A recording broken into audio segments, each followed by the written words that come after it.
Hey, Pastor Mark here. Hope you're doing well. Hope you're having a great week.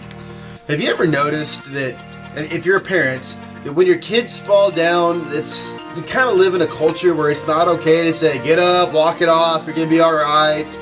You know, instead they need to be coddled and hugged and swooned, and we need to carry them, we need to kiss their owie, and we need to tend to their boo-boo. And you know, even if we grow up as in our teenage years and we still want to be coddled, and you know, we get a little bit older and we get into the business world, and we get jobs for the first time, and our bosses, you know, they have a job they need you to accomplish, but even still, they got to kind of go about it in a way that's not going to hurt your feelings and do these kind of things. But interestingly enough, there's a little verse tucked away at the end of 1 Corinthians. It's in 1 Corinthians chapter 16. It's verse 13.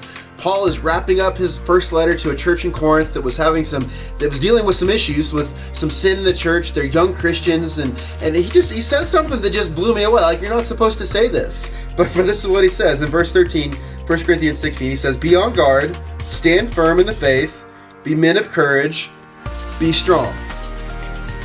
Basically, you could sum all that up in man up. And that's what he's saying to the church at Corinth. And what's interesting is these are all kind of military terms. He says, you know, be on guard and stand firm and be men of courage, be strong. I mean, can you imagine someone in the Army or the Air Force or the Navy or the Marines or the Coast Guard, maybe if they're engaged in battle and their supervising officer sends them out?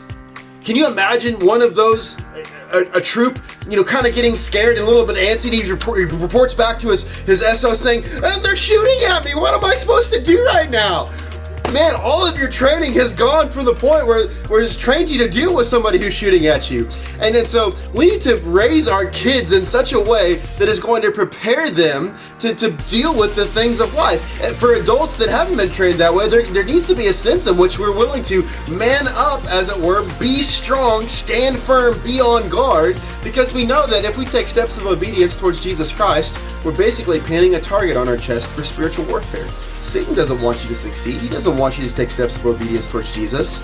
There are people in this world who don't want you to succeed. They don't have any use for Jesus. And so when they find out that you're going to be useful for the kingdom of God, they're going to do what they can to kind of set you back. And we can't go running to God and saying, God, they're hurting me. I mean, I suppose you can, but at some point you also need to realize that He's equipped you for every battle that you're ever going to deal with. And so I just wanted to come alongside you today and hopefully just lovingly ask you to be on guard, to stand firm, to have courage, and to man up. Because there's more to this life that we're dealing with than just our feelings. Our feelings are significant, but our feelings aren't facts. Let's man up. Let's be on guard. Let's be men and women of courage who are willing to take the gospel to the world that so desperately needs it. Some people are going to reject it. Some people are going to hate it. That's okay. We just keep moving forward. I hope you have a great week. I hope this motivates you to man up, and we'll see you next time.